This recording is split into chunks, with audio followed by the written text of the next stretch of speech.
Vamos lá, questão 3, continuando a nossa aula aí de revisão de população. Tendo como referência comparativa a tabela a seguir, que trata da população absoluta e relativa dos países com maior extensão territorial e os seus conhecimentos sobre esse assunto, assinale as proposições corretas ou a proposição correta. Beleza? Pessoal, vamos lá. Lembrando a vocês, né? População absoluta e população relativa. População absoluta, deixa eu ver se eu tenho aqui. Tenho aqui, subiu, vamos lá. População absoluta e população relativa. População absoluta tem a ver com o número efetivo, tá, de pessoas, ou seja, a quantidade de habitantes de um país ou uma região, tá? Depois a gente olha o gráfico. Questão de população relativa. População relativa está relativizando alguma coisa, né? A população a alguma coisa. Nesse caso, a população relativa ao espaço físico, né? A área de ocupação.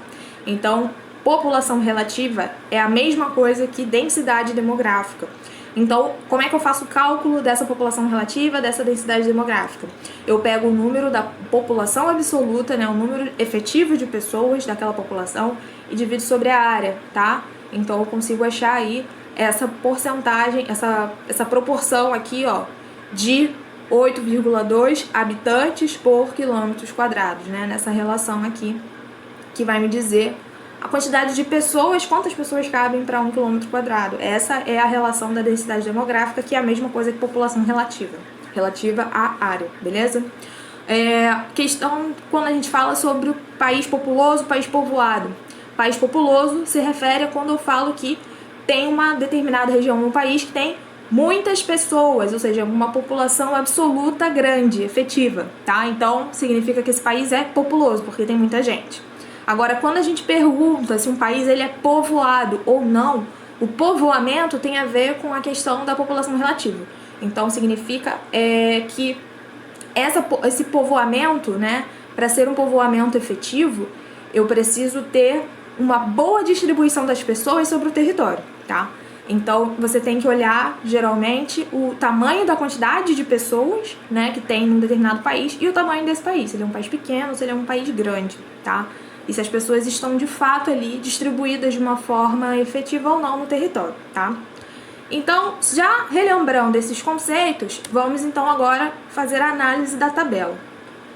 Eu tenho aqui alguns países, tenho as informações de dados da população absoluta em milhões e tenho aqui a densidade demográfica, beleza? Pois bem, agora você tem aqui as informações dos dados e você tem as alternativas. Cabe a você agora verificar o que é verdadeiro e o que é falso. Bom, primeira alternativa aqui. O Brasil é o país com maior densidade demográfica. Vamos lá, pessoal, densidade demográfica. A densidade demográfica é essa aqui.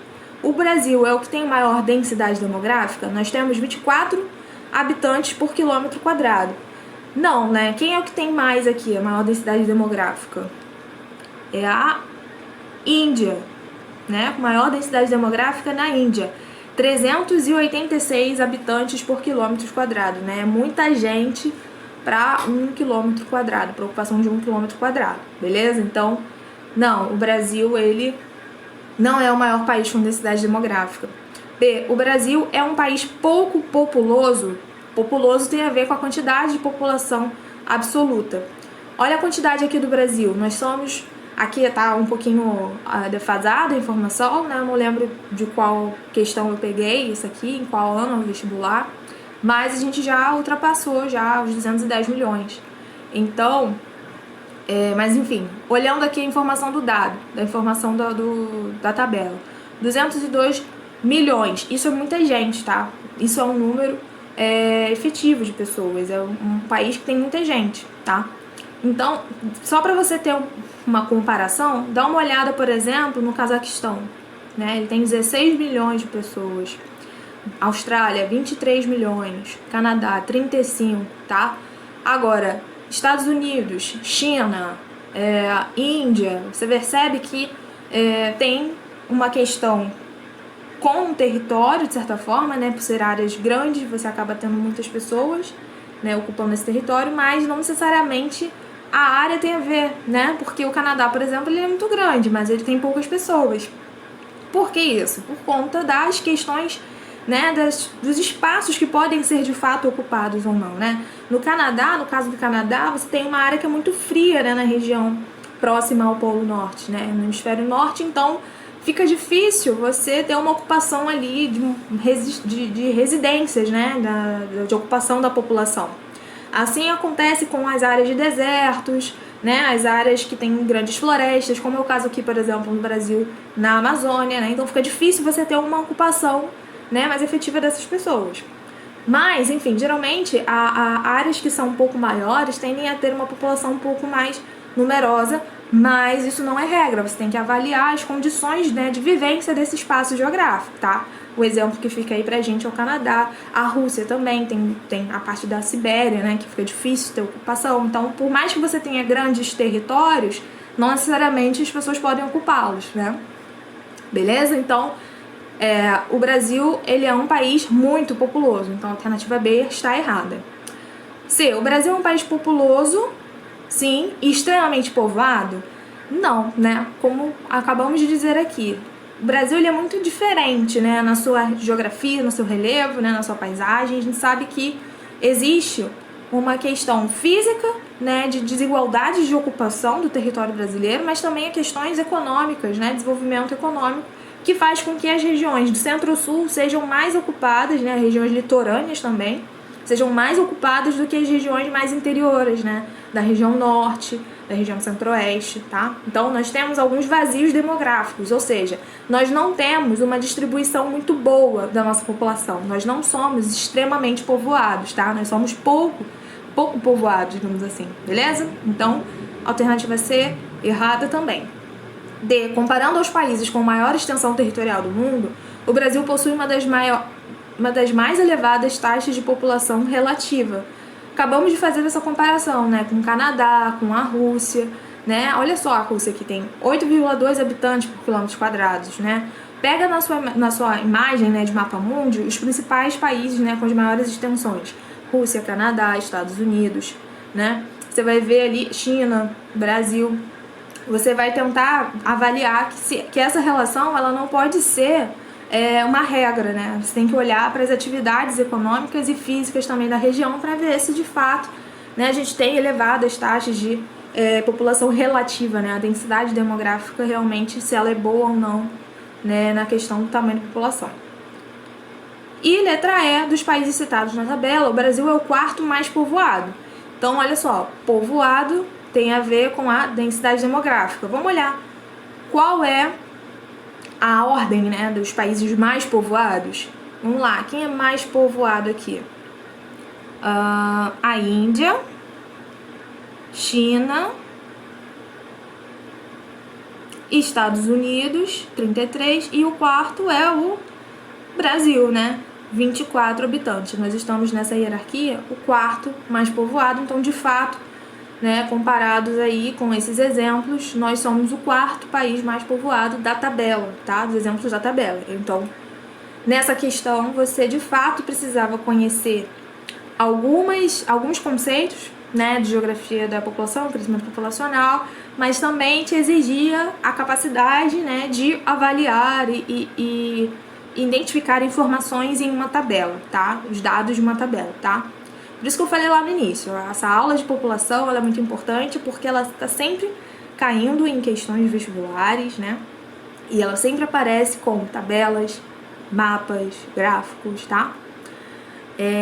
Beleza. Show de bola, vamos para mais uma, questão 4. Análise das pirâmides etárias. Mais uma questão aí pra gente analisar pirâmides etárias que são gráficos, né? Não deixando de ser gráficos. Analise a alternativa correta. Vamos lá. Eu tenho aqui, ó, homens e mulheres, né? Divisão clássica, idosos, adultos e jovens, né? O topo, o corpo e a base da pirâmide. E as datas para isso: 80, 90, 2000 e 2020. Vamos tentar fazer aí a análise 1 a 1 dessas alternativas. Letra A. A população brasileira está tornando-se cada vez mais jovem.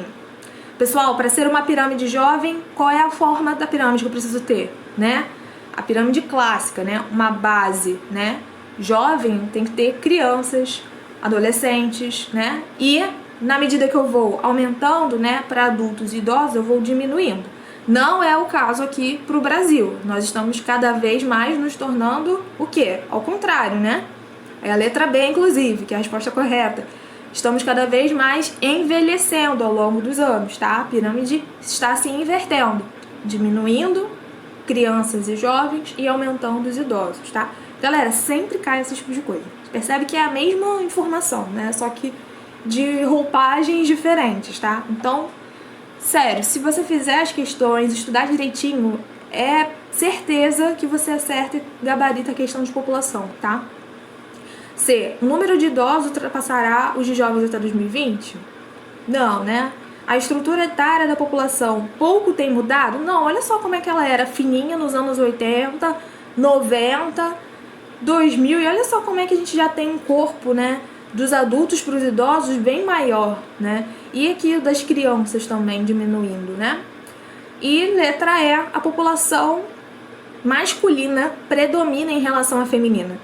Fica um pouco difícil, eu sei, de avaliar, olhando esse gráfico aqui pequenininho, tá? Mas a gente viu isso na nossa aula teórica, né? A proporção entre homens e mulheres, ela é uma diferença muito pequena aqui no Brasil.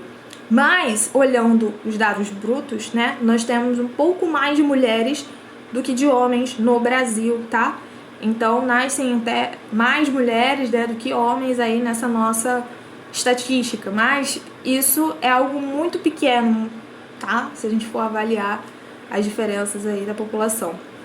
Mas seguindo a letra, né, ao pé da letra, o correto seria dizer que nós temos uma predominância maior de mulheres em relação a homens, tá?